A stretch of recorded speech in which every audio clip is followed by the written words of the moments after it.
Hey everybody, I want to tell you about the time that I made a pretty bad argument against the Catholic Church. Let's jump right into it.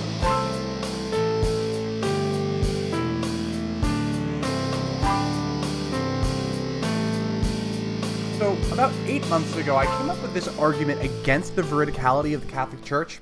I was making an argument from the papacy. I was trying to say that because we don't know the early history of the papacy, we can't make any kind of claim to actually having a real line of succession from Peter to the modern popes. And this doesn't work at all. Let me tell you why. My claim that the history of the early popes is murky at best is actually true. The Catholic Encyclopedia seems to know this. On the New Advent website, where it has the entire Catholic Encyclopedia, there is a passage under the entry for Pope Saint Hyginus, which reads, "The chronology of these bishops of Rome cannot be determined with any degree of exactitude by the help of the authorities at our disposal today." So I defended this claim that we can't know with any degree of certainty about the early popes by appealing to three different sources. First, the Liber Pontificales, the Book of Popes, the Acta Martyrdom, the Acts of the Martyrs, and Eusebius's Chronicon, Eusebius's Universal History. The Liber Pontificales is a book of biographies of the popes from St. Peter until about the 15th century. The full text of this document is available online at the Latin Library website in the original Latin, and you can translate the whole page into English using Google Translate. This book is known by historians to be full of inaccuracies, a point which the Catholic Encyclopedia actually agrees with. According to the Catholic Encyclopedia's website, modern scholarship has, quote, proved exhaustively and convincingly that the first series of biographies from St. Peter to about Felix III, dated 530 AD, were compiled at the latest under Felix's successor, Boniface II, from 530 to 532, and that the author was a contemporary of Anastasius II from 496 to 98, and of Symmachus from 498 to 514. A great many biographies of the predecessors of Anastasius II are full of errors and are historically untenable. So even Catholic sources acknowledge that the Liber Pontificales is unreliable for any pope earlier than like 500 AD. The modern Catholic Church places no special stock in this document and does not consider it to be reliable. The Acta Martyrdom is a collection of accounts of the suffering and death of Christian martyrs or groups of martyrs. These accounts were collected and used in church liturgies from early times, as attested by St. Augustine. Modern historians separate the different accounts into different categories, some of which are mostly reliable, while others seem entirely legendary. Many of these stories that were used to justify the chronology of the early popes are now recognized to be legend, not history, by modern scholars. The Chronicon, or Universal History, by Eusebius was written in the early 300s and contains a history of the world, as understood by the author.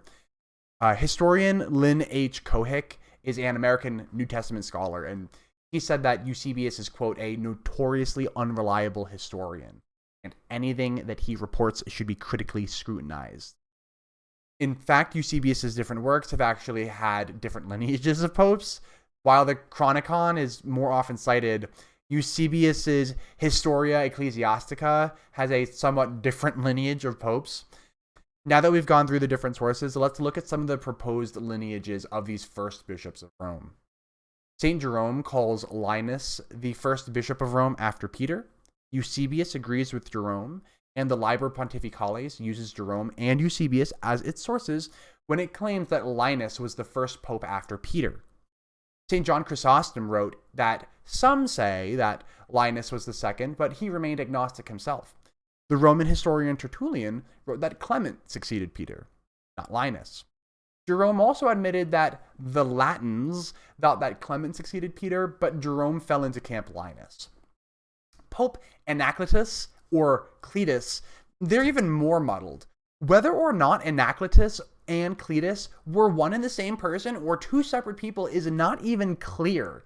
Irenaeus, Eusebius, Augustine, and Oppitus use both names indifferently as if they are the same person, but on the other hand, the Liber Pontificales calls them two separate people, and worse yet, Tertullian just omits them altogether. For the fifth pope, For the fifth pope, Pope Evaristus, the earliest historical sources offer no authentic data about him according to the Catholic Encyclopedia. For the sixth pope, Sixtus, we likewise know next to nothing. The few sources that we have come from the Liber Pontificales and the Chronicon, both written hundreds of years after Sixtus would have died. And the real kicker is that Sixtus is just Latin for six. What was the name of the sixth bishop of Rome?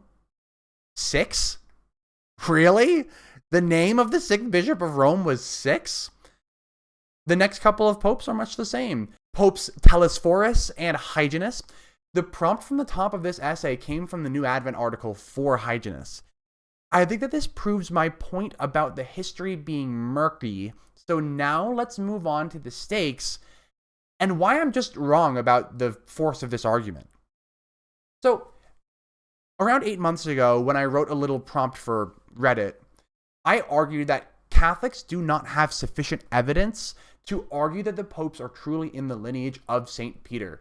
So if this was true, this would devastate the church, right? Rendering it effectively like another Orthodox Christian church. I did specify that my argument was a negative case, not really a positive case. I can't argue for sure that Catholics have no real lineage to Peter. I only argued that the evidence for the lineage is murky at best. So I was a little humble in my initial response, but even now I just think that this is just a poor argument. Let me tell you why. I do think that the point of the exactitude of the lineage is well made. I don't think anybody can know anything with any certainty about the early popes. Whether or not two of them were the same person or not seems up for debate. Their actual names seem up for debate.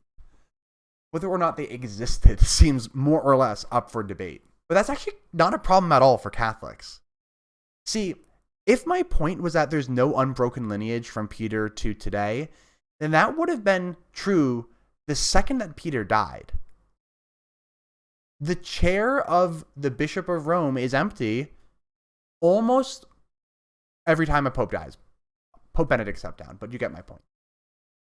So the lineage is broken in that sense every single time that the chair is empty. But that's not what Catholics claim. Catholics are not arguing that there is this unbroken line of people occupying the chair of St. Peter. No, that's not what it means to be pope. What it means to be pope is just there is somebody who is the Bishop of Rome. So I just misunderstood the Catholic claim to the lineage back to St. Peter. They didn't mean that there was this unbroken line that the chair was never empty. No, of course the chair was empty. The chair was empty for the first time when St. Peter died. That's not the point. The point is that the person who occupies the position of the Bishop of Rome occupies the same position that St. Peter used to occupy.